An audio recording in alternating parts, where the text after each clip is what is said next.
Hello, William here. In this episode we're gonna start writing some code, but there are two things that I just want to make clear.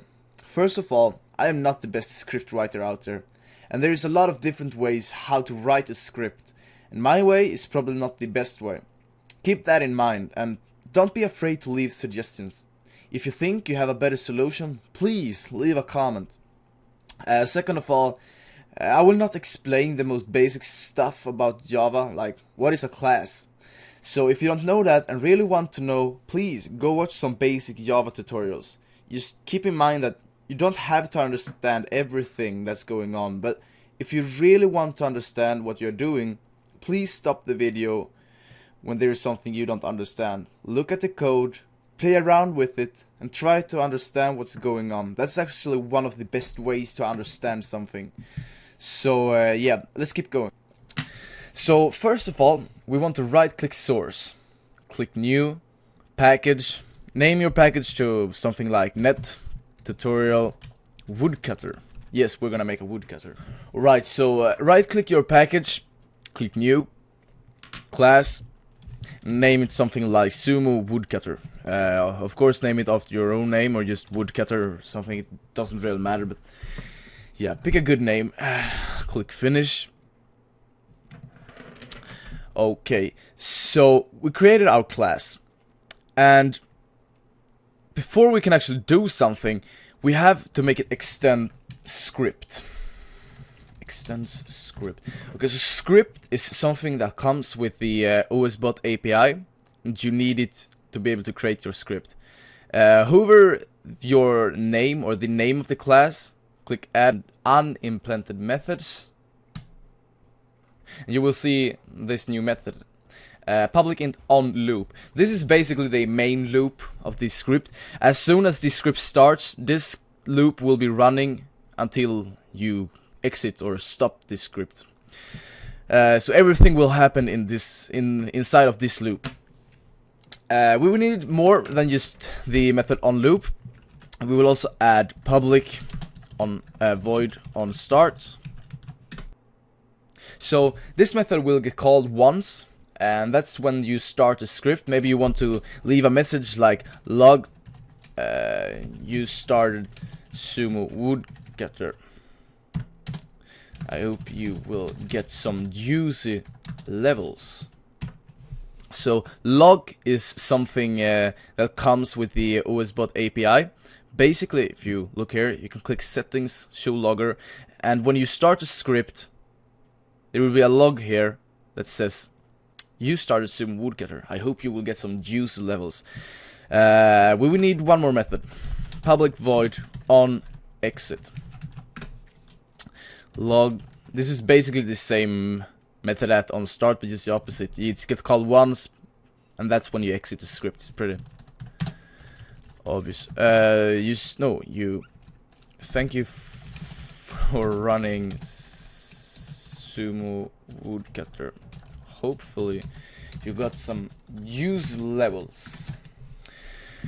So this is actually everything you need, or the only thing that you actually need to for the script to be running is the on loop method. But yeah, we are almost done before we can start the script. We just have to add one more thing, and that's the script manifest. Oh, sorry. Right, so right at script manifest. Oh, script manifest. Hover it, click import script manifest. Hover it again, add missing attributes.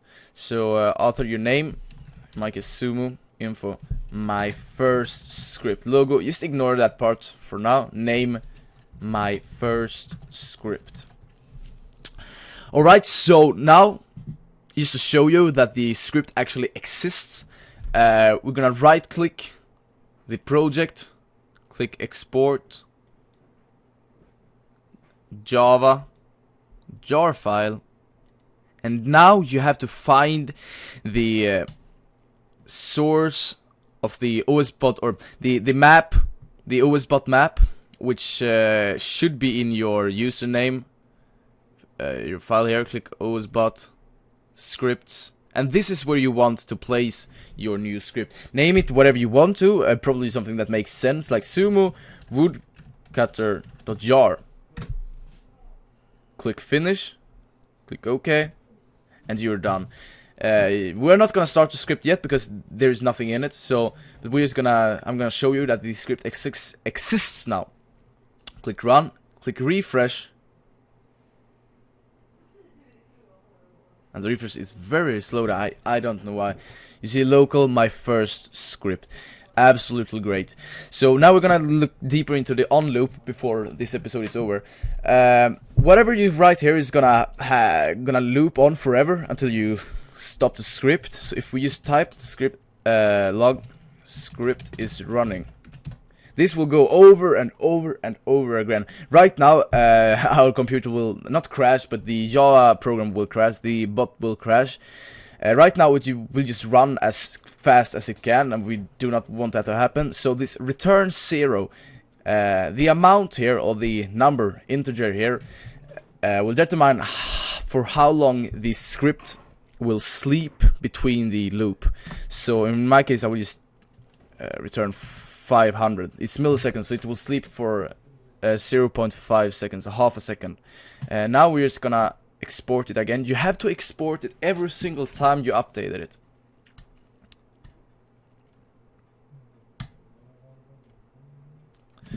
So we're gonna log in. So yeah, now if we click settings, show logger, this should appear. Now we can click start, refresh our first script.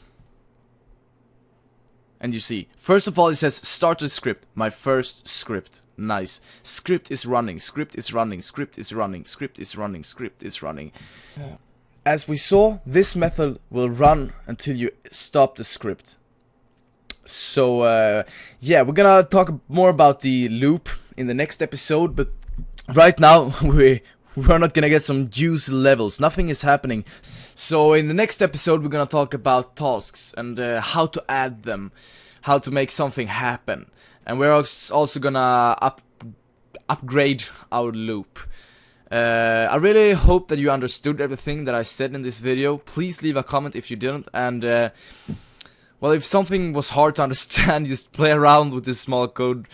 Try to see if something happens. Try to play around with the sleep method, or whatever you want to call it. As I mentioned, this number decides for how long the script should sleep between each loop. So yeah, I will see you in the next episode. Thank you so much for watching. Bye.